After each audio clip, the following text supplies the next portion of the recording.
Почитувани гледачи, драги пријатели, еве сме на почетокот на четвртата од циклусот емисија Училиште за животот, во која говориме на централна тема која носи наслов Што е доброто и од каде тоа потекнува и што е злото и од каде тоа потекнува. Оваа тема е суштински значајна заради тоа што во својот фокус ја има личноста и нејзиното неограничено и слободно право на избор. Оваа тема исто така повлекува и други прашања, меѓу кои прашањето од каде во овој свет кај луѓето толку различни критериуми за вреднување на тоа што е доброто и што е злото. Со оглед на тоа што се работи за исклучително важна тема, топло ве покануваме да останете со нас и со нашиот соговорник презвитер Ивица Тодоров, со кого заедно ќе се потрудиме да дадеме одговор на овие суштински значајни прашања.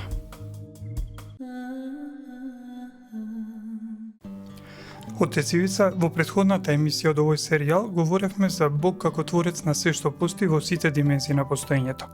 Еве оваа емисија ја посветуваме на прашањето за доброто и злото. Ако во минатата емисија говоревме дека Бог создал се што постои, тогаш од каде постои злото во овој свет? Да, тоа е фундаменталното прашање и мислам дека тоа е едно природно поврзување на она што говоревме во минатата емисија. Минатата емисија беше посветена на темата Бог како творец на се што постои во сите димензии на постоењето. Всушност, тоа е и второто предавање од воведниот курс Училиште за животот. И веднаш после тоа предавање е ова следното, значи за доброто и злото. И не случајно се така поставени овие две предавања да бидат последователни, затоа што нужно се поставува прашањето кога подлабоко ќе нурнеме во сето она што ни е откриено од самиот наш творец и запишено во Светото писмо, дека тој е творецот на се што постои во сите димензии на постоењето, вклучувајќи кој во наш свет, значи планетата Земја, човештвото. И сега, ако се е создадено од совршен творец, кој е апсолутно љубов, кој е апсолутно добро, тогаш нужно се поставува прашањето, од каде е тогаш злото во овој свет? Односно, од каде е таа дисхармонија во хармонијата? Од каде тој хаос во симфонијата и така натаму и така натаму. Значи, тоа е едно логично прашање и уште на првите страници од првата книга Мојсеева, че веднаш во првата, втората, третата глава, таму кај што се говори за создавањето, уште веднаш се говори за односно ли се засведочува, Бог ни го открива и тој момент како настанал тој пад, односно како злото навлегло во овој свет. Сега прашањето е што е злото, како настанало, како навлегло во овој свет, како се проширило во овој свет и како во хармонијата на овој свет злото предизвикало хаос, деструкција. Така да, еве ќе се обидиме во оваа емисија да најдеме одговор, да се потрудиме за тоа. Ете така. Ајде да тргнеме со ред. Што во суштина представува злото? Како би можеле да го дефинираме во термините на Божјото откровение? Значи, да се говори за злото, не може да не се говори за доброто. Значи, првин треба да дефинираме што е добро. Што е многу битно. Значи, многу е битно, и ако одиме според Божјото откровение, кога Бог го погледнал сето тоа што го создал, значи, и тој види дека е многу добро. И сега, добриот види дека создаде се добро. Се е создадено како добро. И сега прашањето е, кога го употребуваме ние терминот добро, што подразбираме под тој термин. Значи, под тој термин најчесто ги вложуваме овие нешта. Значи, кога ќе го употребиме овој термин, ние веднаш помислуваме на хармонија. Значи, на спокојство, на ред, на поредок. Значи, и кога ќе завлеземе во било кој аспект на Божјото создание, ние ќе видиме поредок. Ако влеземе во клетката, ние ќе видиме поредок. Како сето тоа е од Бога промислено. Ако влеземе во ДНК и РНК, односно преку генетиката, ако навлеземе во тајната на гените, ќе видиме дека и таму има поредок. Значи, ништо не е хаотизирано. Ако навлеземе во посериозното анализирање на тоа како функционира нашиот мозок, како функционира нашиот организам, како функционира нашиот крвоток и така натаму, или како работи нашето срце, или како функционира целиот овој свет, значи во сите негови аспекти ние гледаме поредок. Значи ред, има последователност, врзаност. И сето тоа е крајно како да кажам прекрасно онака промислено, врзано, споено едно со друго, да предизвикува и да одржува една состојба на полнота и на хармонија. Едно со друго е поврзано и се ни сведочи за еден прекрасен ред. И сега кога ќе треба да го дефинираме тој ред, односно да го дефинираме доброто или хармонијата, ние на овој начин го дефинираме доброто, дека доброто е принцип, начин на постоење, кој е промислен, создаден и благословен од Творецот. Значи, Бог го промисли тој поредок, тој принцип на постоење, го создал тој принцип на постоење и го благослови. Ние читаме во првата книга Мосеева и Бог го благослови сето оно што го создаде. Сега, ако доброто е тоа што предмалку говоревме, тогаш што е злото? Значи, уште веднаш треба да знаеме дека злото како опозит на доброто не е нешто што постои паралелно со доброто. Значи, треба да го знаеме тоа. Значи, Светото писно, Божјото откровение ни открива дека злото нема свое битие. Ќе објаснам тоа што значи. Значи, злото нема свое постоење, нема своја онтологија, нема свој благослов. Се што е создадено од Бога како добро, се има свој благослов. Се има своја програма, се има своја смисла. И сега, што е злото? Злото е принцип на постоење, кој не е промислен, не е создаден и не е благословен од Творецот. Сега, ако тој принцип на постоење, евидентно е дека тој принцип постои, не е создаден, не е промислен, не е создаден, не е благословен од Творецот, тогаш прашањето е каде и од каде е злото, како настанало и како може да започне злото, низ кои процеси. Сега евидентно е преку сите истражувања и она што науката ни го дава како факт. Значи ние гледаме дека само по себе се она што е создадено од Бога не може да биде зло. Само по себе си. Не може. Се е создадено како добро. Сега, кога ќе се нурнеме подлабоко во Божјото откровение, ќе разбереме дека злото ни доаѓа, како што вели Свети Макарije Велики, ова како последица од погрешен избор. Сега, доколку говориме за погрешен избор, ние треба изборот да го лоцираме во личност и во волја. Ете така. Тоа значи дека злото не може да постои надвор од личност, исто како што и самото добро не може да постои надвор од личност, сватено како избор. Така е. Ниту доброто, ниту злото. И сега, ако знаеме дека доброто си има свој онтолошки почеток, тогаш каде е почетокот на злото како избор? Значи, тој фундаментален, темелен момент, кој треба сите ние да го разбереме, дека злото не може да постои надвор од слободата на изборот, односно од оној кој може да избере, а може да избере само личност. Дали секоја личност е обдарена со потполна апсолутна слобода на избор? Сега тоа, ако ќе говориме ние апсолутна, совршена слобода на избор и така натаму, тоа е многу тешка категорија за објаснување, но според Божиот принцип на постоење, секоја личност има дар на избор.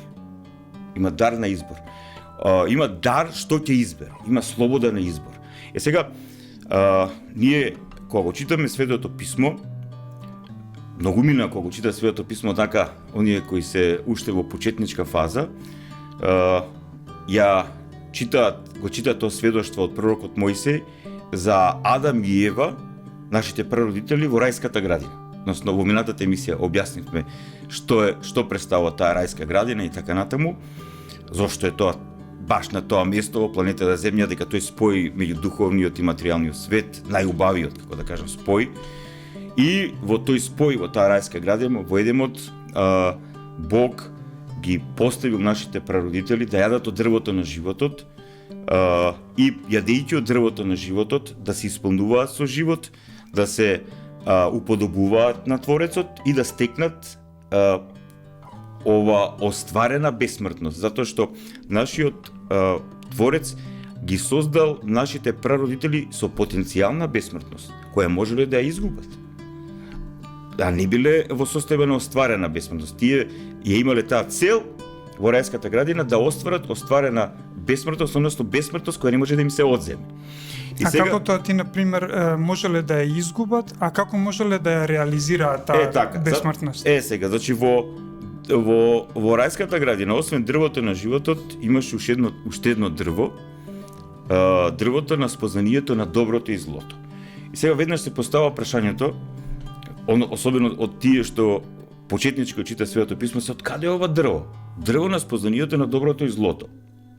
Бог се создал добро, се постои добро, нашите прародители се добри, во една невинна состојба се е совршено и така натаму, и сега одеднаш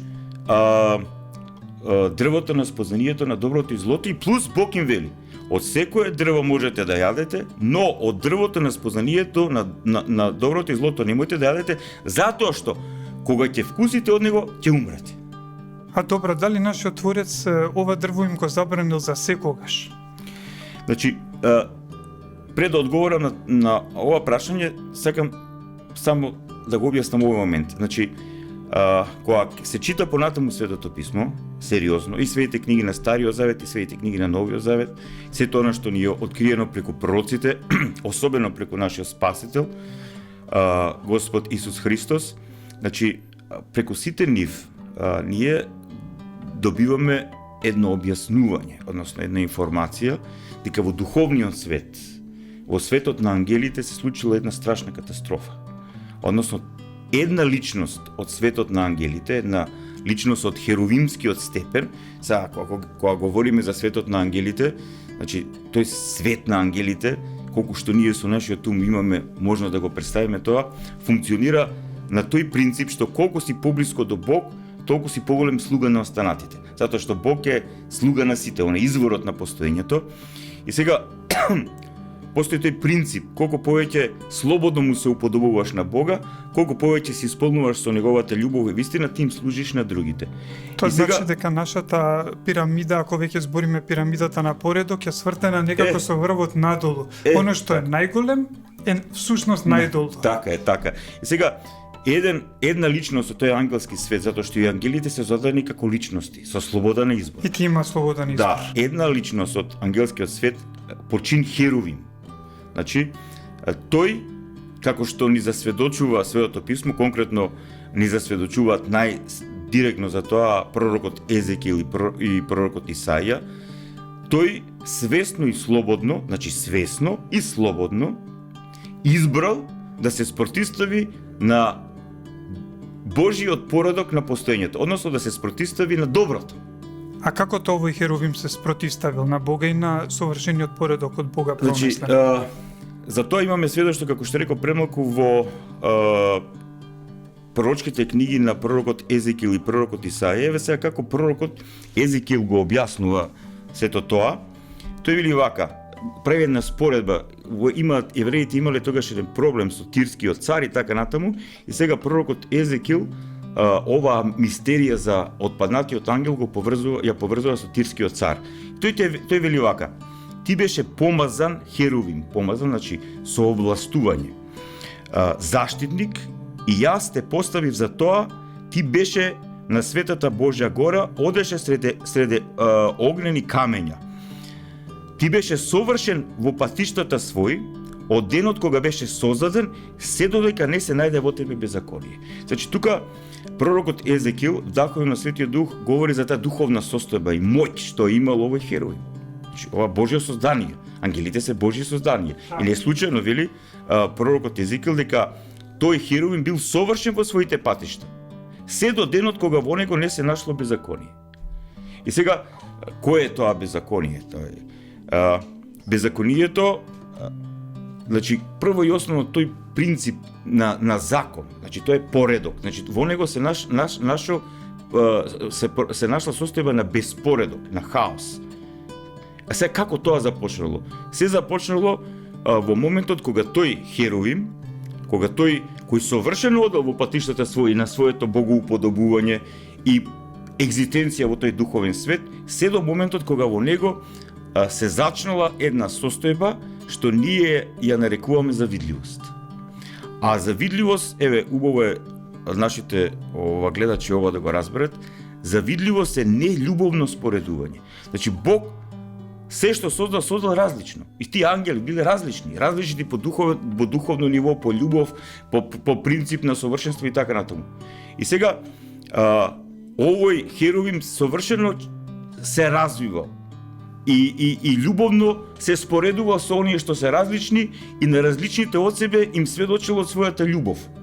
И им сведочил од вистината на Божјото постоење. Се до моментот кога во него не се зачнала и не се родила таа состојба на нељубовно споредување или завидливост. И пророкот Исаија баш за тоа и вака ни пишува во неговата книга: гордоста те симна во пеколот. Со сиот твој шум по тебе има гнилеж за посилката и црви се твојата покривка. Како падна ти од небото денице, сине на зората, се разби од земјата ти кој ги угнетуваше народите. А во срцето свое си велеше: ќе се искачам на небесата, ќе го издигнам престолот свој погоре од Божите звезди и ќе седнам на гората во соборот на боговите на крајот на северот, ќе се искачам до висините на облаците и ќе бидам рамен на Севишниот. Значи тоа значи дека ова создание Божјо посакало до тој степен да се издигне, да го достигне, па дури да го надмине својот творец. Сега тука е таа стапица на завидливоста. Значи ние сите сме различни. И што е битно, Бог сите нас не повикува во своето совршенство. Ама стекнувањето на неговото совршенство треба да се оствари по неговиот принцип, по патот на доброто, по патот на љубовта. А сега завидливоста што потикнува? Завидливоста потикнува состојба на нељубовно споредување. Кога тој што завидува се откажува од себе си, од својот оригинален идентитет и сака да биде некој што не е. И сега за прв пат ова како состојба започнало да делува во овој Херовим, што ние го нарекуваме Сатана, што значи противник, бунтовник. Значи тој во еден момент како последица на својата завидливост која потикнува состојба на гордост, тој не сакал да биде тоа што е и сакал да биде тоа што не е. Односно сакал да биде да се изедначи со својот творец. Ама по принцип кој е спротивен на принципот на творецот, на сила, со наметнување на моќ. И сега што се случува? Се случува да кога тој започнува како создание Божје да сака да биде нешто што не може да биде, затоа што Бог е несоздаден, тој е вечно постоечко битие. Значи, создаденото битие не може да биде вечно постоечко битие. И тоа е лудост. И сега, како последица на неговата завидливост, како последица на неговата гордост, односно на негација на неговиот вистински идентитет, кој тој го заменува со друг идентитет, тогаш настанува таа духовна катаклизма, духовна катастрофа, настанува падот на овој Херовим. Тој отпаѓа од Божиот поредок. Тој влегува во беззаконие, односно во него започнува хаос. Односно целиот тој поредок на добро што Бог го поставил и во него и околу него, тој почнал да го руши, првин во него, а после околу него. А со оглед на тоа што се работело за битие кое што било многу блиско до Бога, затоа што како Херовим тој имал навистина голема близина до така Бога. Да не речеме во 4 очи го гледал Бога. Тоа се така многу тешко да го кажеме за духовниот свет е многу тешко да се говори, но самиот Христос, самиот овоплотен Логос Божи, оној кој е совечен со Отецот и Светиот Дух, самиот тој на своите апостоли им вели: и го видов со тоната како падна од небесата како молња.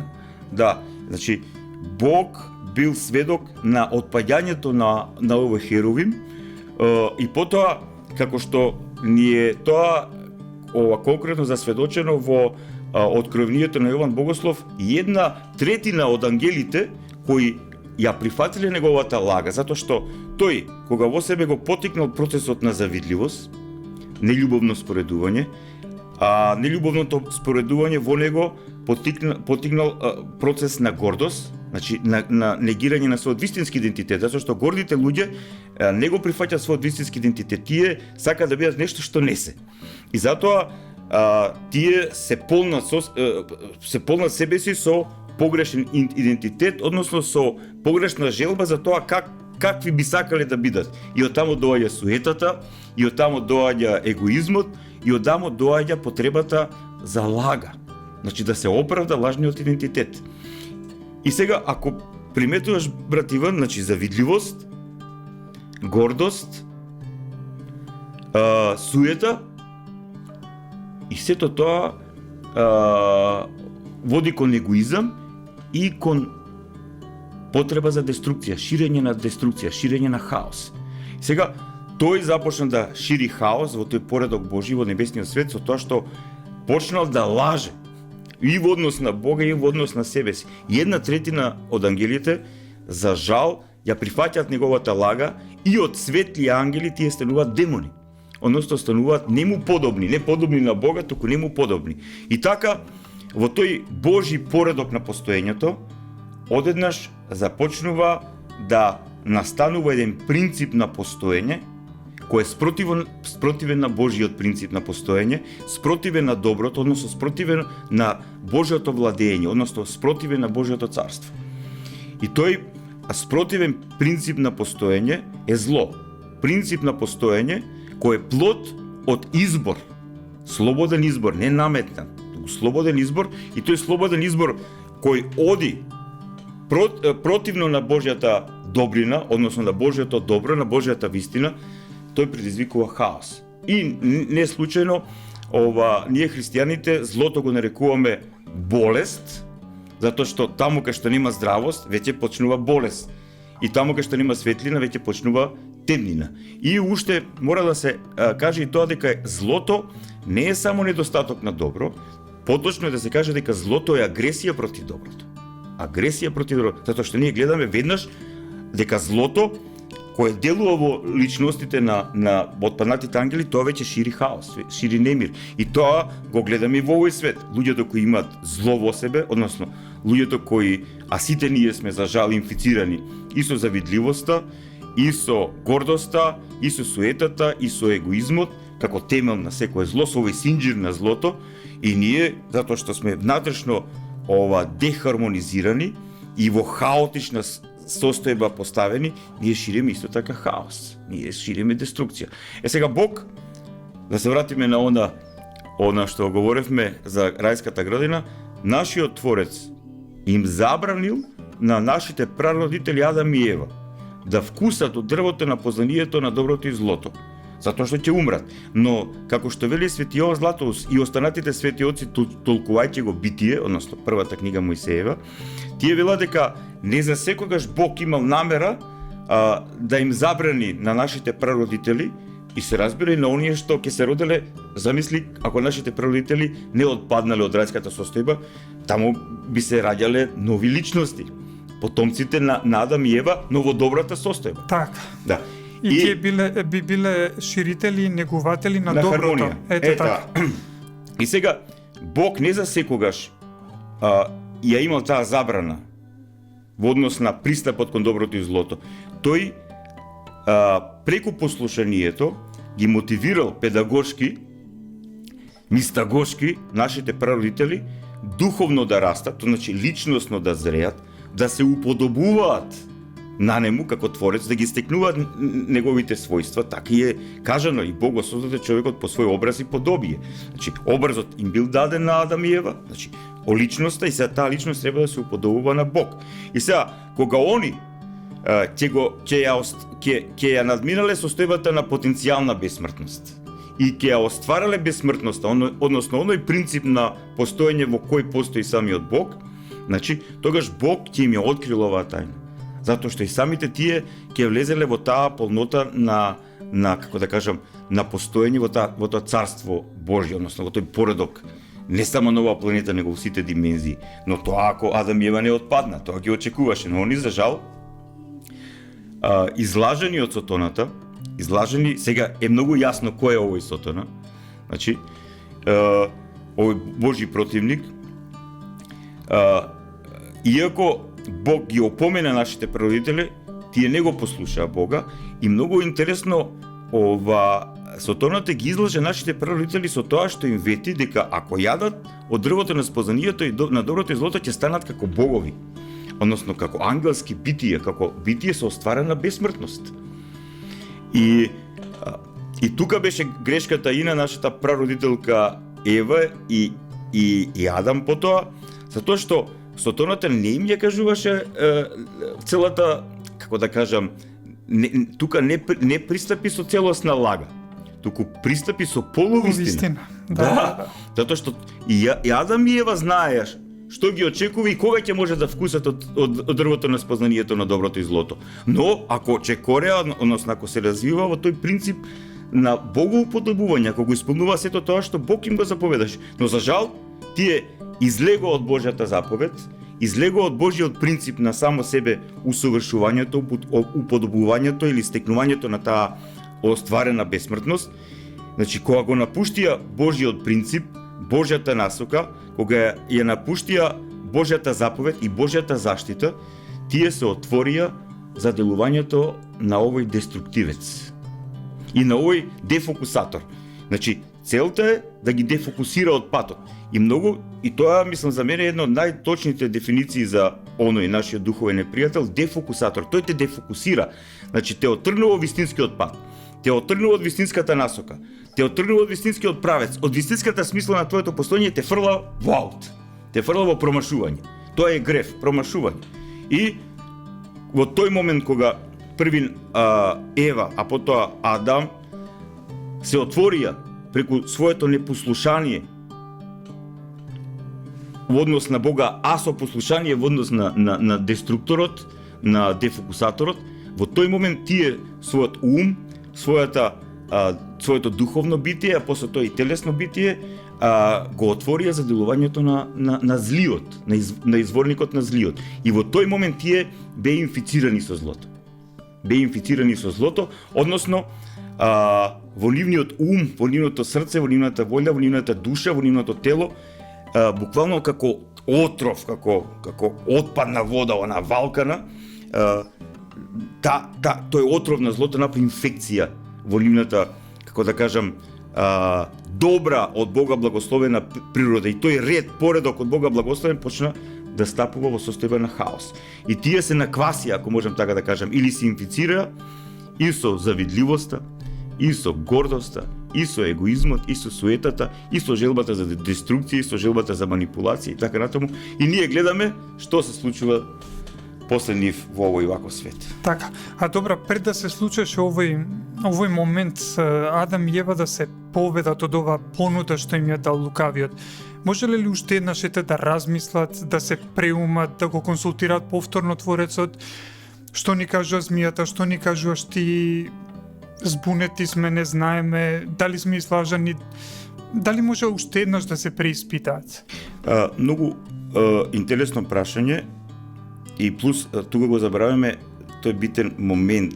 Во Светото писмо, во првата глава, тамо во првите глави, односно првата книга Мојсеева, кај што во првиот дел од книгата Мојсеева, кај што се говори за целата ова мистерија и така натаму, тамо се говори дека оној, да не му го спомнам името, дефокусаторот или бунтовникот, преку змијата делува.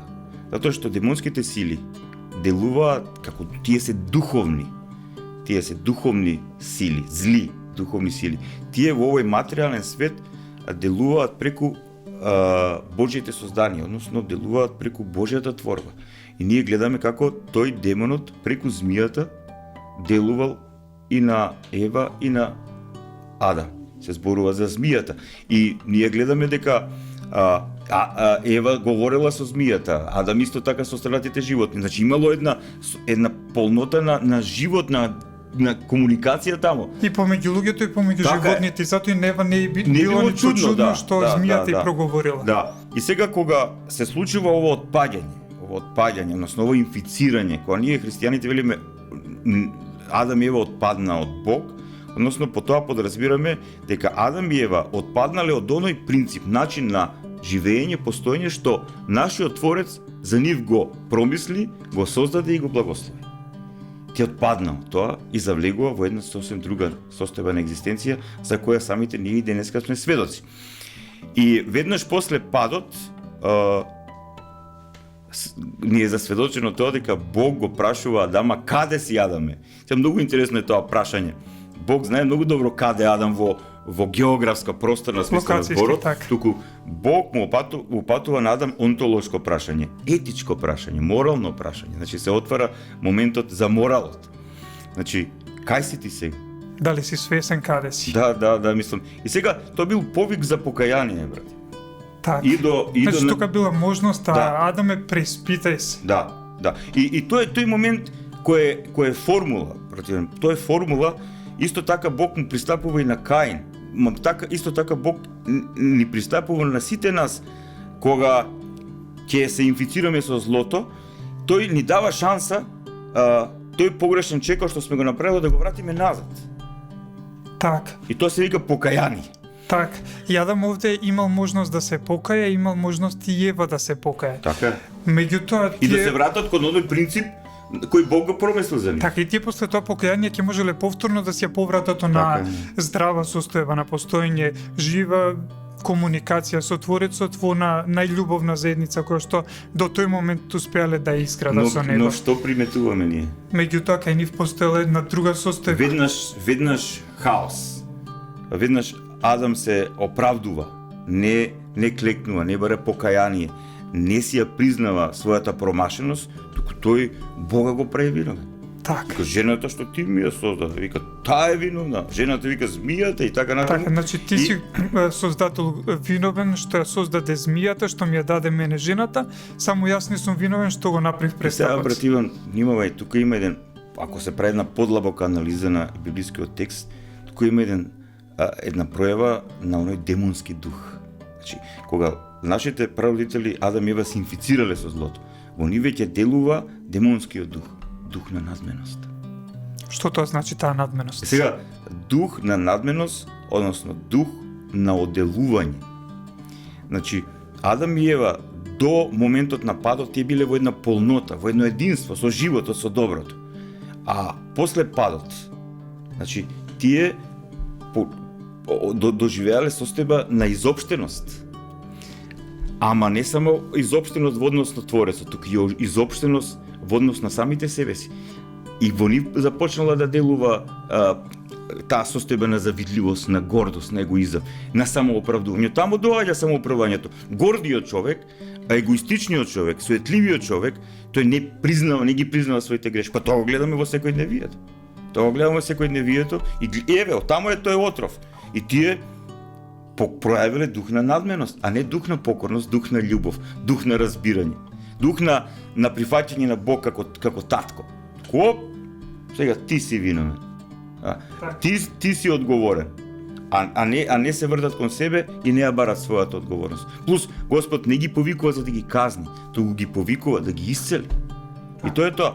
И гледаме после тоа како и во личноста на Адам и Ева, потоа во личноста на првите поколенија во овој свет, потомците на Адам и Ева, злото почнува силно да се шири, да делува, значи да се умножува и да потикнува страшна дисхармонија. Така да потопот е кулминација на злото во предпотопното човештво.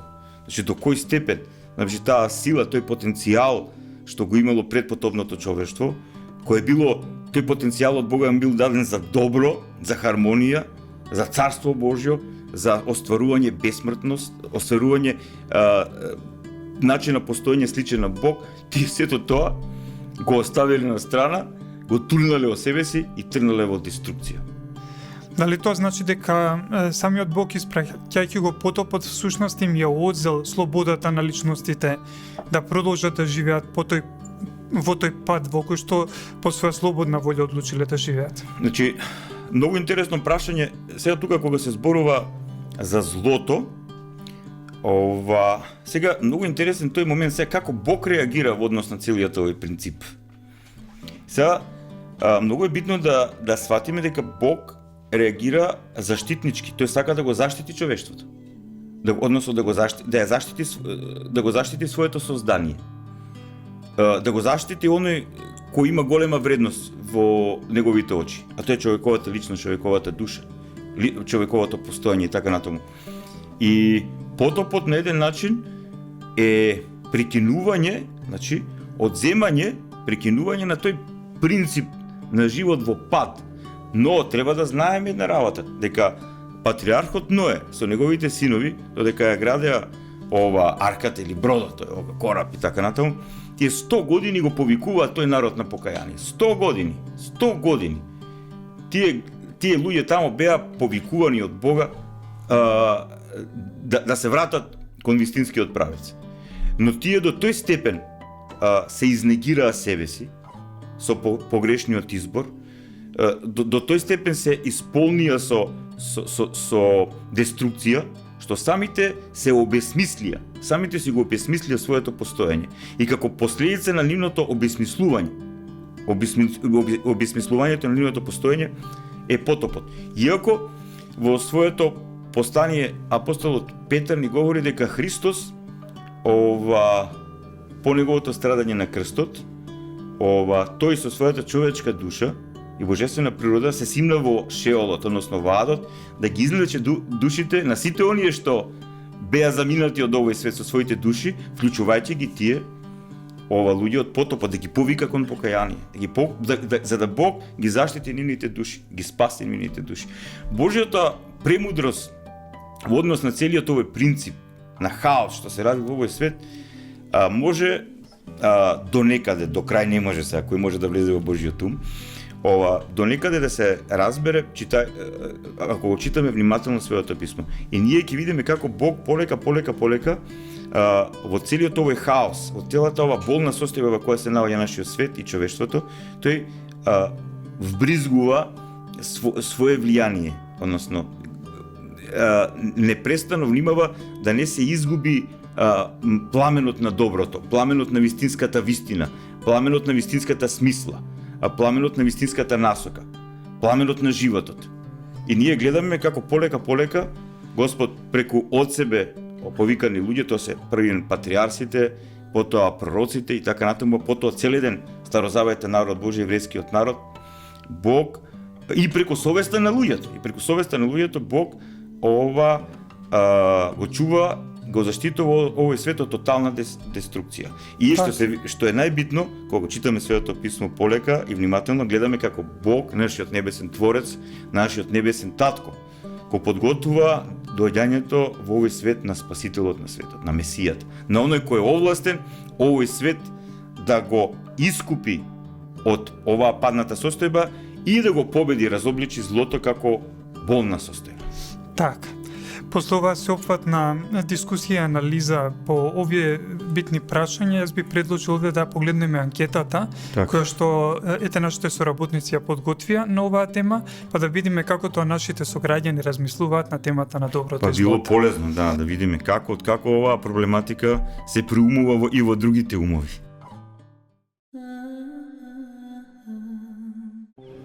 Доброто и злото, па синџирот на злото, значи влече корен од нељубовно споредување со некоја друга личност, да речем.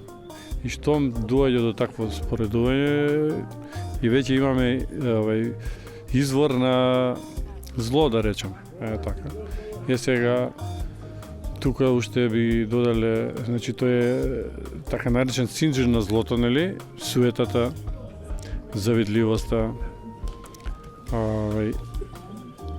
кои што се надоврзуваат, нели? И кога сето тоа заедно ќе преовладее, за жал доаѓа до преовладување на злото. Доброто, суштината, значи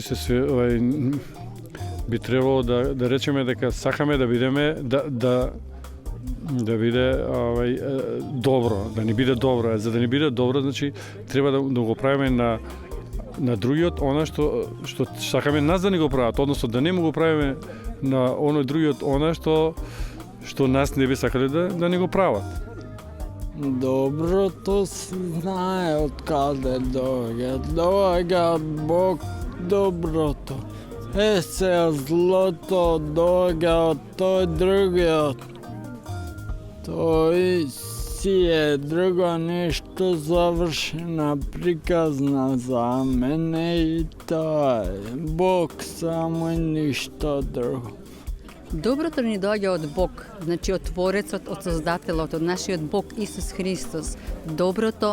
Во доброто чувствувам мир, смирение, ми е многу добро, значи доброто е од Бог. А лошото се знае од отпаднатиот ангел, кој што бил еден од најдобрите ангели, меѓутоа се возгордеал па паднал. Значи злото е, се знае. Злиот. Благодарам. Доброто доаѓа од Господ, а злото доаѓа од самиот човек кој што е злобен, лош и така станува лош и злобен. Прави злобни работи, лоши работи, краде и така доаѓа злото. Добро и зло. Две различни работи, како ноќ и ден, како светлина и темнина. Значи, доброто се знае од каде доаѓа. Само тој што не спасува. Од единствениот Господ Исус Христос. А лошото доаѓа, се знае. Од темнината, од најлукавиот, од најлукавиот. Значи, ако во нас ја примиме светлината, ќе царува Царството Небесно и ние ќе бидеме сведоци во овој свет, ќе бидеме исполнети со љубов за сите, со грижа, со бескрајна добрина. Ако го примиме на другата страна, на негативното, минусот, темнината, ние ќе бидеме со горчина, огневени, лоши, лути, цел свет ќе ни биде крив. Само не ние. Значи, лично јас доброто го доживувам како позитивна енергија, како сила, како нешто што е дадено од Бога, а додека злото е нешто сосема спротивно, на кое што не треба да се насочуваме, на кое што не треба да обрнуваме внимание. За мене добро е се она што е промислено, создадено и благословено од Бог. Значи, Бог е создател на сето она што е добро. Но Бог не е создател според мене на она што е зло, затоа што злото настанува во отсуство на добрина. Значи, всушност злото за мене е противење на се она што е добро или пак нељубовно споредување на се она што е добро создадено од Бог. Отецеви себе од која ја слушнавме оваа анкета, сега можеме се тоа за кое што говоревме во нашиот овој потеолошкиот дел, малку да се обидеме да го проговориме, да го споделиме, да го измериме и низ овие световните перспективи за дејството на доброто и на злото во овој свет, за пројавата на доброто и на злото во овој свет. Сведоци сме дека од човек до човек критериумите за тоа што е добро, што е зло, се разликуваат. Дали еве како духовник би можел да ни споделиш кој е твоето искуство, зошто е тоа така? Би сакал на нашите гледачи, на еден начин да им проговорам за оваа книга која сериозно ја прочитав. Ој е норвешки филозоф Ларс Свенсон, Филозофија на злото. Исто така Теодикео од Лајбниц, тука е донесол таа книга. Исто има една прекрасна книга од рускиот филозоф Илин, кој исто така говори за оваа проблематика, за злото, доброто. И сега вака, брат Иван, кога говоревме пред малку од теолошки аспект, од аспект на Божјото откровение, тука многу е јасно што е добро, што е зло. Но филозофот Свенсон вели вака: ние не можеме да кажеме за луѓето од овој свет дека се добри или лоши.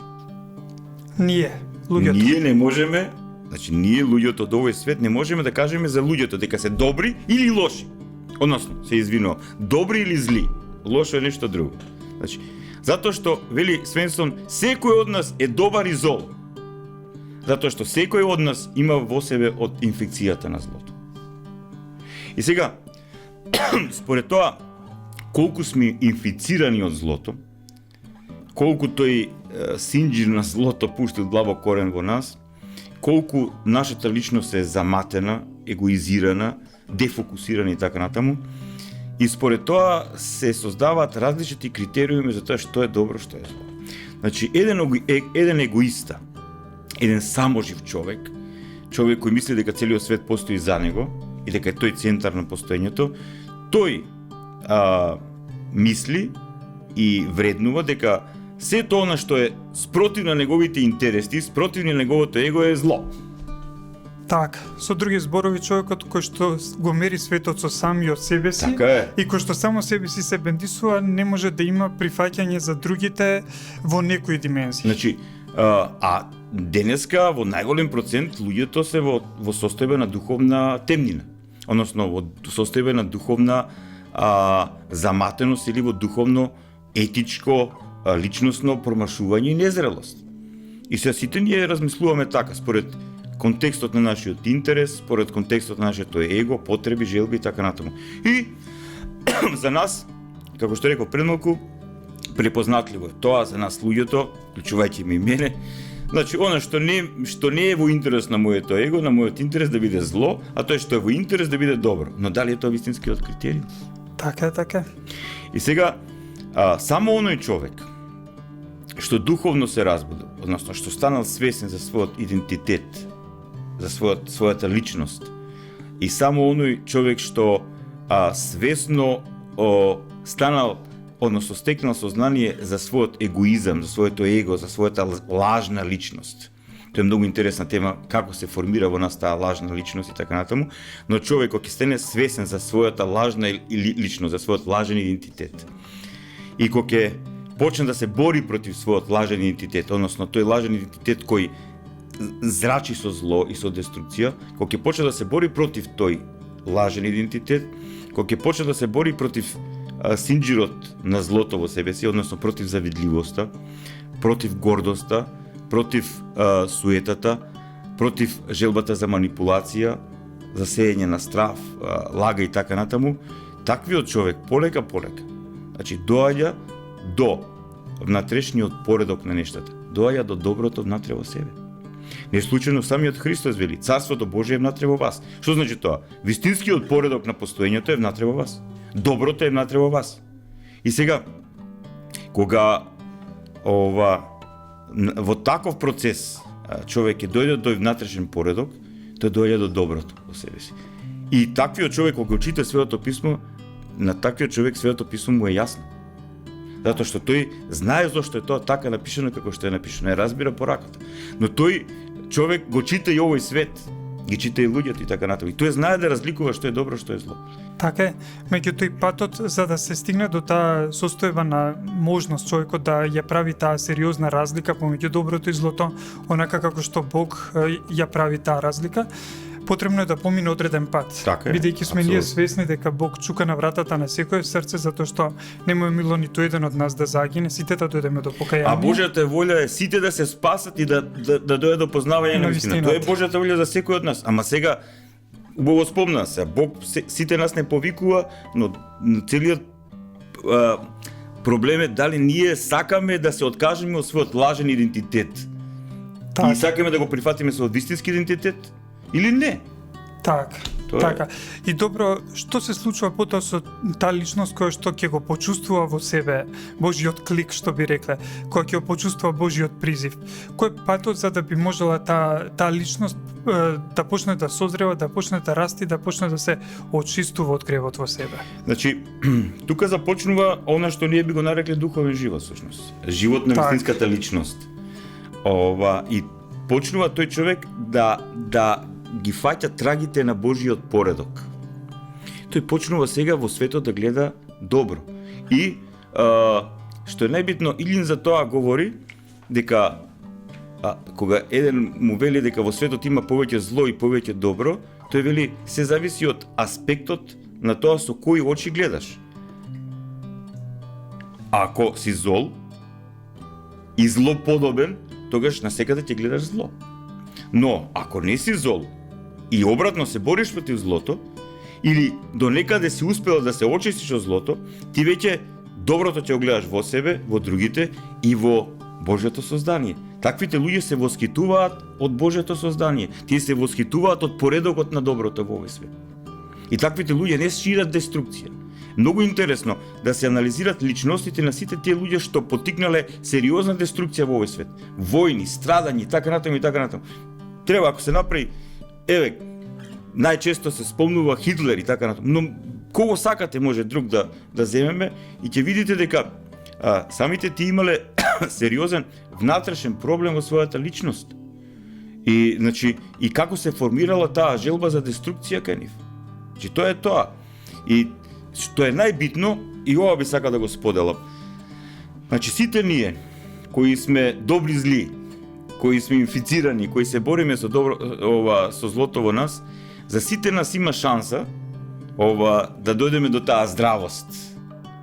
Да дојдеме до вистинскиот принцип, начин на постоење, дури во овој свет. Но има луѓе, за жал, кои свесно се откажуваат од својот вистински идентитет како созданија Божји и свесно го прифаќаат својот лажен идентитет, идентитетот на нивното его, на нивниот егоизам. Тие се демонизираат. Значи, тие луѓе се демонизираат, тие стануваат демоноподобни. Тие по лик вако однадвор ги гледаш како нормални луѓе, но од нив и во нив делува и преку нив делуваат демонските сили. Демонските сили на деструкцијата, на манипулацијата, на лагат и така натаму. И таквите луѓе прават хаос во животот на човештвото и во животот наш секојдневен. Еве, ние кога ќе се сретнеме со такви луѓе, веднаш таквите луѓе го рушат тој породок на хармонија, тој породок на доверба, на искреност, на љубов и така натаму. И веднаш има тука манипулација, лага, наметнување на страв, законување и така натаму. Тоа е тоа. Сега, како што и секогаш говориме, овие емисии има за цел да поттикнат размислување. Еве, нека нашите гледачи почнат да размислуваат за тоа што е добро во нив, што е зло во нив, што е добро и што е зло надвор од нив, и читајќи го Светото писмо и преку духовниот живот полека нека го започнат тој принцип на здравење, значи враќање кон доброто, а убавата круна на враќањето кон доброто, врвот на тој, до некаде врвот на тој процес во овој свет е остварување на светост, кога ќе станеш богослично битие. Значи, ние кога ги гледаме светителите, односно нивните ликови по изобразени на нашите храмови, кога ги читаме нивните житија, односно како тие дошле до светост, ние гледаме на сериозна борба против злото, против гревот. И таа борба и тоа Божјо водство и тоа делување на Светиот Дух ги донело до таа состојба на здравост, на светост, на единство со Бог, односно повторно тие се враќаат во единство. А секој што е во зло е во состојба на одделеност. Одделеност само од себе, одделеност од другите, одделеност од природата, одделеност од Бог и во хаос. Так, затоа пак секој еден кој што ќе почувствува Божјиот призив и кој што свесно и слободно ќе се отвори за Божјото благодатно дејство, самиот Бог ќе го повика и ќе го упати кон живата црква, живата заедница, која што е сочината и од други личности кои што на таков начин свесно и слободно отворајќи се за Бога, одлучиле да го градат своето единство со Бога, но и едни со други, со оние кои што одлучиле да се ослободат од злото и да го развиваат оној концепт на Богу уподобување уште сега во овој свет. Па можеби еве ова нека биде и порака како заклучок на оваа тема, иако оваа тема е огромна. Се тука има многу работи како книги што ги донесовме и многу работи може да се говори за ова, но нека биде и како порака и како заклучок, како крај на нашава емисија, дека црквата, заедницата на Христовите ученици, треба да биде, тоа би било најприродниот и најблагословениот принцип, треба да биде сочинета од личности кои го прифатиле Божјиот призив и кои го започнале тој процес на здравење, на очистување од злото, на надминување на гревот и полека стекнување на состојба на нормалност. И тоа денеска ни го нема во светот, во животот. Нормалност, ние сме станали ненормални. Ненормални се поради злото, но кога злото од нас се чисти, се отстранува, ние полека влегуваме во состојба на нормалност, во состојба на реалност, во состојба на мудрост и полека чекорејќи низ тој внатрешен пат на богоуподобување, ние разбираме што е добро, односно што е она што е од Бога промислено, благословено и создадено за нас. Ние разбираме како да живееме со доброто, како да живееме во доброто и како да се подготвуваме за вечното добро, за вечно добро битието, односно тоа е Царството Божјо. Но исто така, тука се стекнува, брат Иван, и мудроста како да го распознаеме злото и како да се спротивставиме на злото. Така, што е исто така многу битно во овој свет. Затоа што доколку не би му се спротивставувале на од Бога благословен начин, тогаш тоа би добивало замав и би правило сериозен хаос во овој свет. Уште поголем од нешто што веќе постои. Воред тебе, јас овде би ја заклучил оваа емисија, јас би се заблагодарил за овој прекрасен Се разговор. обидовме колку толку, се брат Иван, многу работи треба да се говорат, но И ова емисија нема ниту цел се да објасни, но ете има цел барем да ги поттикне темите за размислување, па еве нека почитувани гледачи, ова исто така оваа емисија биде поттик и за вас, за сите нас всушност, да размислуваме за критериумот за тоа што е добро, што е зло, и проучувајќи ги критериумите што самиот Бог ни ги дава во Светото Писмо, но растејќи ги и преку светотеинскиот живот во Светата Црква и самите да стекнуваме таа мудрост, како да растеме и како да созреваме, да ги препознаваме и да ги избираме вредностите на Царството Небесно. Ви благодариме што не следевте. Постои една ваква вистинска приказна. Некој човек имал кучиња и организирал борба меѓу тие кучиња, а најинтересно е што многу луѓе се обложувале дали ќе победи црното, дали ќе победи белото куче. И често се случувало еднаш да победи едното, друг па другото, меѓутоа секојаш во полза на нивниот собственик што ги добивал обложувањата. Еден пријател го прашал како ти секогаш знаеш дали ќе победи црното, дали ќе победи белото куче. Како ти тоа успеваш да го дознаеш однапред? Вели, не сум јас никаков пророк. Јас само знам како тоа да го изведам. А како го правиш? Она куче што ќе го нахранам, тоа ќе победи. Интересно е дека и ние луѓето многу слично се однесуваме. На внатрешен план имаме помисли, имаме чувства. На надворешен план имаме зборови, имаме дела. Она што ние ќе го храниме, тоа ќе победи во нашите животи.